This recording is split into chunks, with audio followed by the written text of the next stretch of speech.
What's going on, guys, and welcome to another video. Just a really quick one today, just changing the coolant bottle on the Mark 5 GTI. So problem or typical symptoms of this going bad is a coolant light on the dash when your coolant is full, just telling you to check the owner's manual for coolant level. Now what happens is, from what I've seen on forums, the little temperature sensors, or some sensors inside the coolant bottle, I don't know if you can see them on camera there, there's just two little metal probes. The sensors in there actually get corroded and obviously send a false signal to the car's ECU. So for the sake of, I think it was 13 quid for a brand new coolant bottle, it's just a case of swapping out the old one and putting the new one in. Pretty simple job, to be honest. Shouldn't take too long as you've got the right tools. But this is the new coolant bottle, and the old one is obviously here. Looks a bit sorry for itself. It's just a case of clamping the hoses.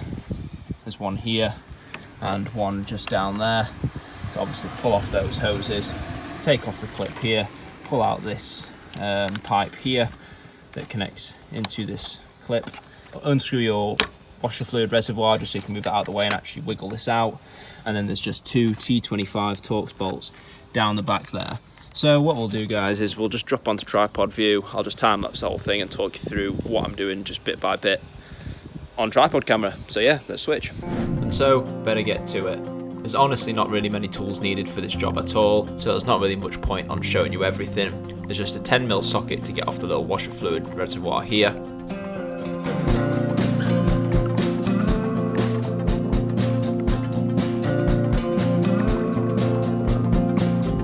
And then next, just go around and start loosening off your pipes. You're better off with a set of normal pliers. I only had long nose pliers on me at the moment, so that's what I used, but it did the job just fine.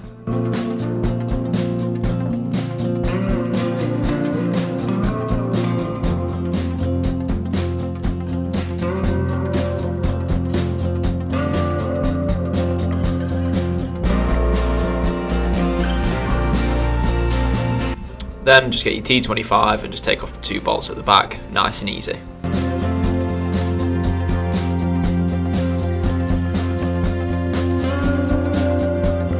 Finally, just wiggle the coolant tank out of the way. Some people do say to remove all the coolant here with a turkey baster. I just thought, now I'm going to be smart about it, just point it up as you take the pipe off. And that is it, guys, the coolant bottle is removed. Honestly, that was 5 minutes work just to get that off. Obviously you can drain the coolant beforehand if you really want to, but if you're careful and just obviously turn the pipes in the right way, you can actually make sure the majority of it stays inside your coolant tank. And obviously it's always a good idea just to have like a little top-up bottle, just so if you lose any you can top up the new one, or you can obviously just replace your coolant in the tank if you want to get rid of it all and put a new one in. Now this coolant isn't that old, it's not discoloured or anything like that, so I'm just going to save it. Jug. Empty coolant tank now, there's nothing left in there. You can see it's pretty discoloured, pretty nasty. Got the new one, it was only about 12 quid off eBay, I think. So we're just going to do the reverse of removal. Start by putting the bottom pipe on, put all the clips back on, and then fill the reservoir back up. So yeah, let's switch and do that now. There's not much to talk about here really, guys. I'm just undoing what I did before, so you can see me here just putting the bottom clip back on.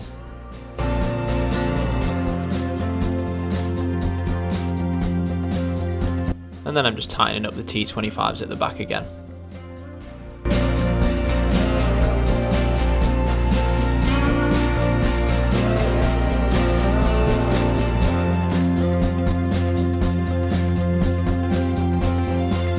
Then I've just put the washer fluid reservoir back on, put the pipe back on the top and squeeze the clip back on, and well, we're ready to go.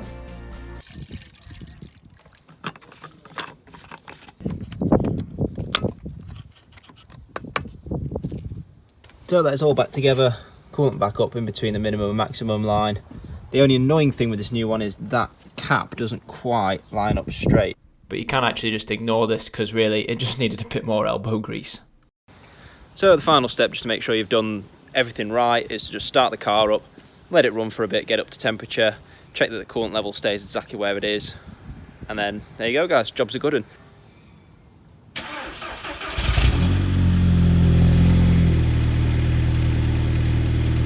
So guys, that is one job down and just one more, hopefully small job to do.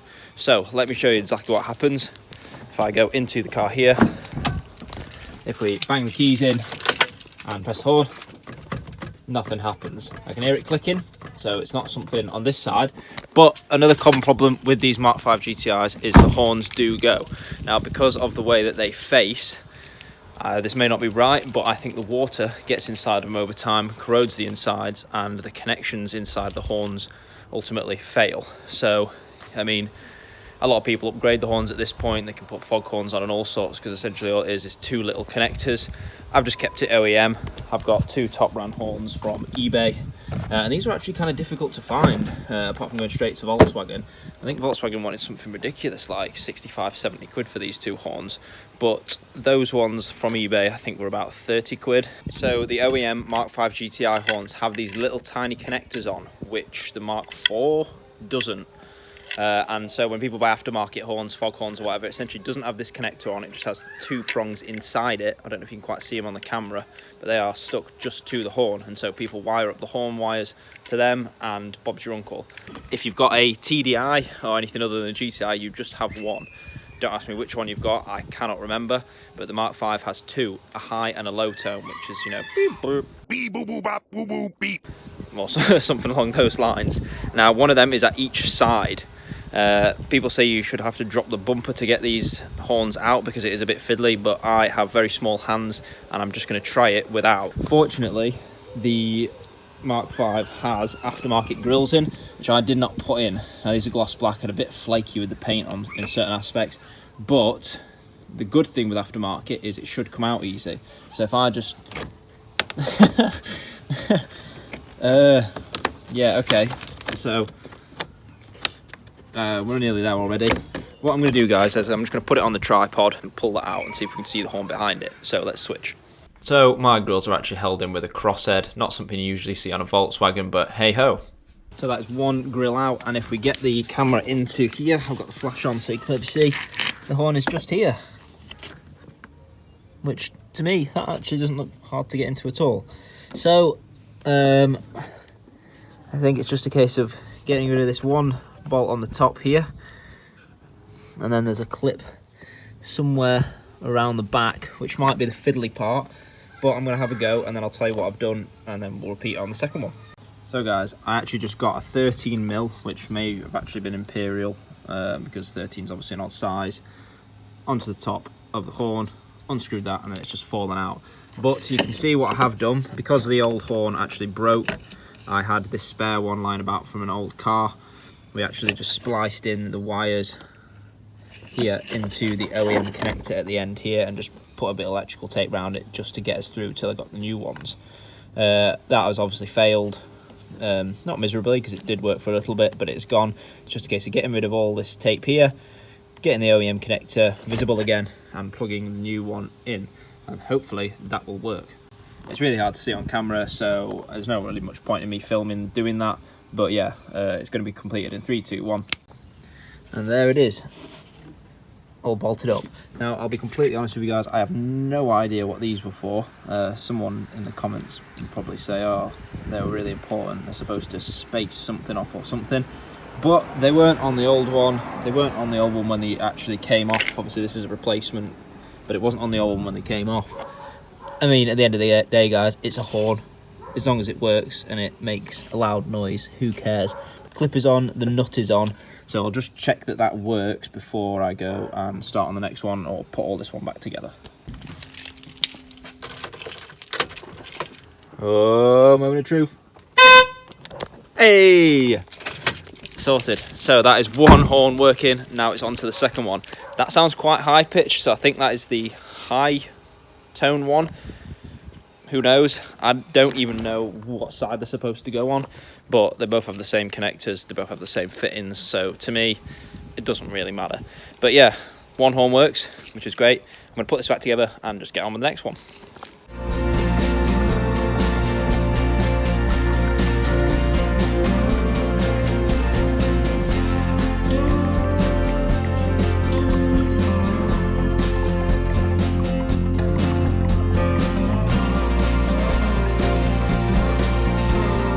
And there we have it. We're at exactly the same stage as the last one. So the only thing to do is to again remove that bolt on the top, remove the clip on the back and take it out. So here we go in 3, 2, 1. So guys, this is the legit one that has come off. If you compare it to the other one, yeah, I mean, I think I've got them on the wrong side, but you get the idea. You can see inside how all the corrosion's kind of got in there over time. So it's just really a case of clipping the new one in, screwing it on and checking. So yeah, new one on the car in 3, 2, 1. And there we go. The new horn is on the car. So the last thing to do before putting that back on is to do the same as we did with the first one, and it'll be the final moment of truth. Let's see if both the horns work. Now, I'm not convinced that one of them ever worked since I've owned this car, so I'm expecting to be a lot louder than it ever has been. But yeah, let's put the keys in and see. Da, da, da, da, da. Moment of truth, guys. 3, 2, 1. Yeah, come on, get it. So there we go. Another nice easy job down, done and dusted. So it's just a case of slapping this back on, screwing that back in. So here we go. And so that is the grille now on the car. Both horns are now in, they both work, the grills are both back on. The new expansion bottle has been fitted. So the only thing left to do now is to get rid of the old crap and call it a day. So all in all, guys, pretty decent result there. 2 little jobs done, probably what was maybe an hour and a half. So win-win situation on that front. So that is the end of this video, guys. As usual, please don't forget to like and subscribe if you like the content. There'll be more Mark 5 content to come because there's just still so many things on this car that need sorted out before we start tuning it up and getting it to stage 2. So yeah, thanks for tuning in, guys, and I'll see you in the next one.